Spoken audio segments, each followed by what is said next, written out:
आज हम क्लास 5 के वैष्णवी हिंदी व्यवहारिक व्याकरण एवं रचना का चैप्टर 2 वर्ण विचार इसको समझेंगे और इसका एक्सरसाइज करेंगे। तो चलिए शुरू करते हैं।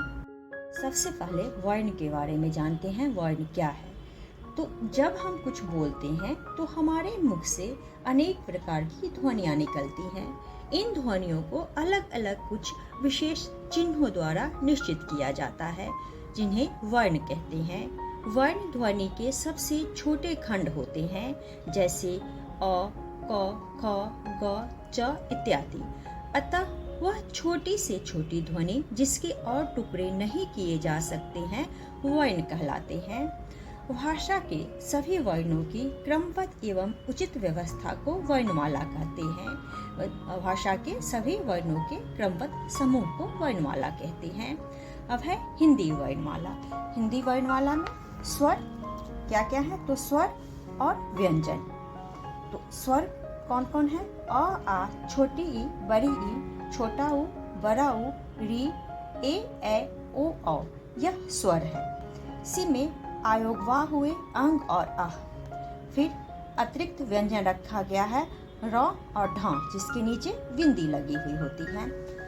व्यंजन क, ख, ग, घ, अंग, च, छ, ज, झ, य, ट, ठ, ड, ढ, अर, त, थ, द, ध, न, प, फ, ब, भ, म, य, र, ल, व, तालु श, मूर्धन श, दंत स, ह, छ, त्र, ज्ञ और स्र।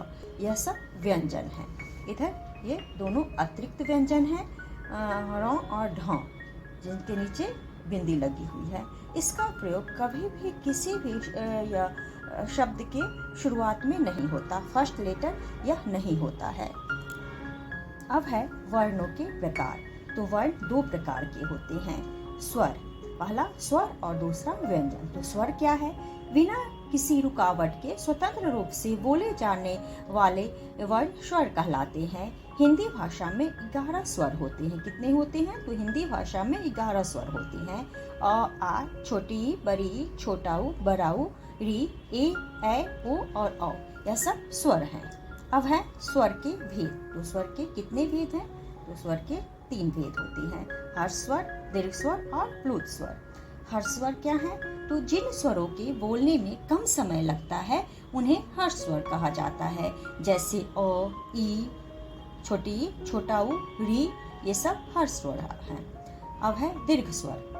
जिन स्वरों के बोलने में हर्ष स्वरों के से दुगुना समय लगता है उन्हें दीर्घ स्वर कहते हैं, जैसे आ, बड़ी ई, बड़ा ऊ, ए, ओ तथा औ। ये सब दीर्घ स्वर कहलाते हैं। अब है प्लुत स्वर। तो प्लुत स्वर क्या है? जिन स्वरों का उच्चारण करते समय हर्ष स्वरों की उच्चारण की अपेक्षा 3 गुना अधिक समय लगता है उन्हें प्लुत स्वर कहा जाता है। प्लुत स्वर लिखते समय स्वर के आगे 3 का अंक लिख दिया जाता है, जैसे ऊं। अब हिंदी में इसका प्रयोग नहीं किया जाता। अब है अनुस्वार। अनुस्वार क्या है? तो अनुस्वार यह एक नासिकीय ध्वनि है जिसका उच्चारण नाक से होता है। इसका चिन्ह से बिंदी है, ये वाला चिन्ह है अनुस्वार का चिन्ह, जैसे अंग, बंध आदि। विसर्ग, विसर्ग क्या है?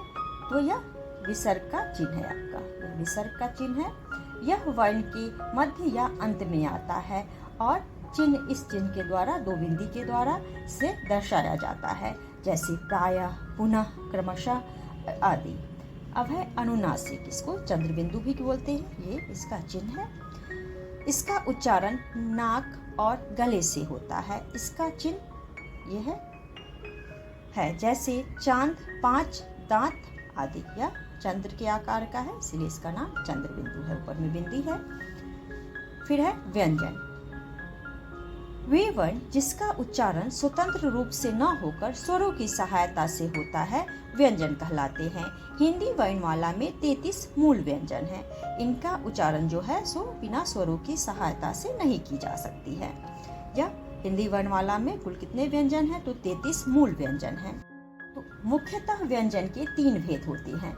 स्पर्श व्यंजन, जिन व्यंजनों का प्रयोग करते समय मुंह से निकलने वाली वायु किसी न किसी भाग का स्पर्श करती हुई बाहर आती है, उन्हें स्पर्श व्यंजन कहा जाता है। विभिन्न स्पर्श व्यंजन और उनके उच्चारण स्थान इधर नीचे दिए गए हैं तालिका के रूप में। इसको देखिए। अब उच्चारण स्थान नाम है और वर्ग है, इधर व्यंजन है। तो यह जो व्यंजन है जिसको कवर्ग बोला जाता है और इनका नाम है कंठ है। उच्चारण स्थान है इसका कंठ, नाम है कंठ, वर्ग है कवर्ग और व्यंजन है क ख ग घ अंगा। ऐसे ही उच्चारण स्थान जो है तालु, फिर तालव्य, चौवर्ग है और च छ ज झ य इसमें व्यंजन आते हैं। इसका उच्चारण स्थान मूर्धा है, मूर्धन्य बोला जाता है इसको टवर्ग। इसका वर्ग है ट ठ ड ढ र और र और ढ, जो यह है विधि वाले, यह दोनों हैं। दंत, दंत्य, इसका नाम है यह दंत उच्चारण स्थान है, नाम है इसका दंत्य, वर्ग है तवर्ग, त थ द ध न। उच्चारण स्थान है ओष्ठ, नाम है ओष्ठ, वर्ग है पवर्ग, प फ व भ म, यह व्यंजन है। अब है स्पर्श व्यंजन के बाद अंतस्थ व्यंजन। जिन व्यंजनों का उच्चारण कंठ, जीभ और तालु के आंतरिक संयोग से होता है उन्हें अंतस्थ व्यंजन कहते हैं। ये संख्या में 4 होते हैं, य, र, ल और व। अब ऊष्म व्यंजन। व्यंजनों का उच्चारण करने में घर्षण द्वारा ऊष्मा उत्पन्न होती है, उन्हें ऊष्म व्यंजन कहते हैं। ये संख्या में 4 होते हैं, तालुष, मूर्धन्यष, दंतस और ह। संयुक्त व्यंजन। एक से अधिक व्यंजनों से मिलकर बने वर्ण संयुक्त व्यंजन कहलाते हैं। इनमें 4 व्यंजन प्रमुख हैं, जैसे छ, त्र, ज्ञ और स्र। तो छ बना क और श से, त्र त प्लस र, ज्ञ ज और य, स्र श और र के मेल से बना है। अब है द्वित्व व्यंजन। 2 समान व्यंजनों के योग से बने व्यंजन द्वित्व व्यंजन कहलाते हैं। जैसे इसमें क संयुक्त थक्का, छक्का, च संयुक्त आधा च है, फिर पूरा च है, सच्चा, बच्चा, ल संयुक्त हल्ला, गल्ला। अब है संयुक्ताक्षर।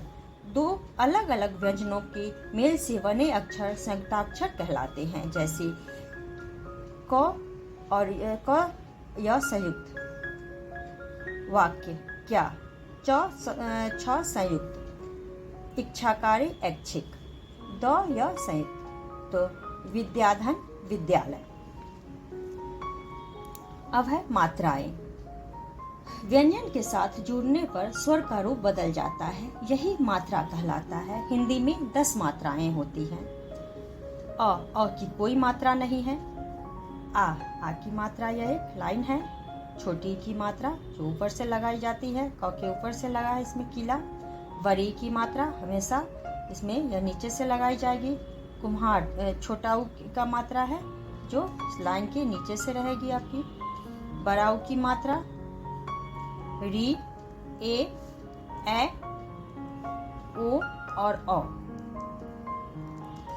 इसमें है अब र का प्रयोग। जब र स्वर रहित होता है तो वह अगले वर्ण के ऊपर लगाया जाता है रेफ के रूप में, ऐसे या रेफ हुआ, र रेफ का। जैसे दर्शक, श के ऊपर र रेफ लगा हुआ है। फर्म, प के ऊपर रेफ लगा हुआ है। फिर दर्जन, ज के ऊपर रेफ लगा हुआ है। जब र किसी स्वर रहित व्यंजन के बाद आता है तो उस व्यंजन की खड़ी पाई के साथ पदेन के रूप में लगाया जाता है। जैसे यह है नम्र, तो यह इसका पदेन रूप है र का। ग्रह, इसमें ग के ऊपर लगा है, र का पदेन रूप है यह। अग्रज, यह भी र का ग के ऊपर जो लगा है र का पदेन रूप है। फिर है ट और ड के साथ र का प्रयोग पदेन रूप में किया जाता है, जो ऐसे करके एक भी उल्टा भी के रूप में ऐसे होता है आपका ये वाला, तो यह भी र का पदेन रूप है। जैसे ड्रामा, ड्रिप और यह ट्रैक्टर। अब कितना सीखा, तो अ स्वर की कोई मात्रा नहीं होती, सभी स्वर अ की सहायता से बोले जाते हैं। जब किसी व्यंजन में अ की ध्वनि नहीं होती तो वह आधा वर्ण कहलाता है और उसके नीचे हलंत लगा देते हैं।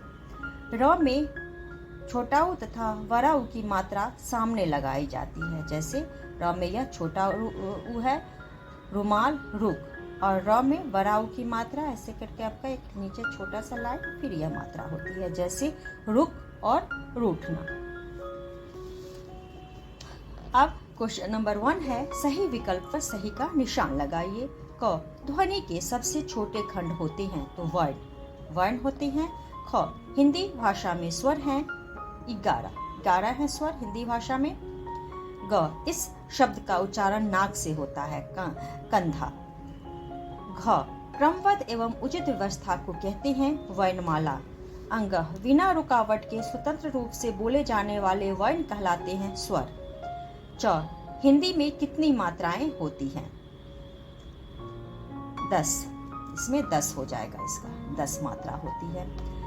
कर्म में कौन सा वर्ण प्रयोग हुआ है? तो कर्म में र का रेफ वाला रूप है, तो इसमें र हो जाएगा। क्वेश्चन नंबर 2 है, रिक्त स्थान भरिए। क, हमारे मुख से अनेक प्रकार की ध्वनियां निकलती हैं, इसमें ध्वनियां हो जाएगा। ख, स्वरों को बोलने में घ, य, र, ल, व अंतस्थ व्यंजन है। अंग, स्वर रहित व्यंजन के नीचे हलंत लगा देते हैं, हलंत हो जाएगा। च, दो अलग अलग व्यंजनों के मेल से बने अक्षर संयुक्ताक्षर कहलाते हैं। क्वेश्चन नंबर 3 है, सही वाक्यों के सामने सही तथा गलत वाक्यों के सामने गलत का निशान लगाइए। क, जब हम कुछ बोलते हैं तो हमारे मुख से अनेक प्रकार की ध्वनियां निकलती हैं, यह सही है, इसमें टिक कर देना है। ख, भाषा के सभी वर्णों की क्रमबद्ध एवं उचित व्यवस्था को शब्द कहते हैं, सही है। वर्ण 2 प्रकार के होते हैं, तो यह भी सही है। घ, अ, छोटी ई, छोटा उ, री हर्ष स्वर है, यह भी, इसमें भी टिक करना है, सही है। अनुस्वार एक नासकीय ध्वनि है, तो यह भी सही है, इसको भी टिक करना है। हिंदी वर्णमाला में 40 मूल व्यंजन है, यह गलत है, 33 मूल व्यंजन है। 6, हिंदी में 10 मात्राएं होती है, यह भी सही है, इसको टिक कर देना है। तो क आपका सही है, ख भी सही है, ग यह भी सही है, घ भी सही है, अंग भी सही है, च गलत है, इसको क्रॉस करना है, और छ सही है।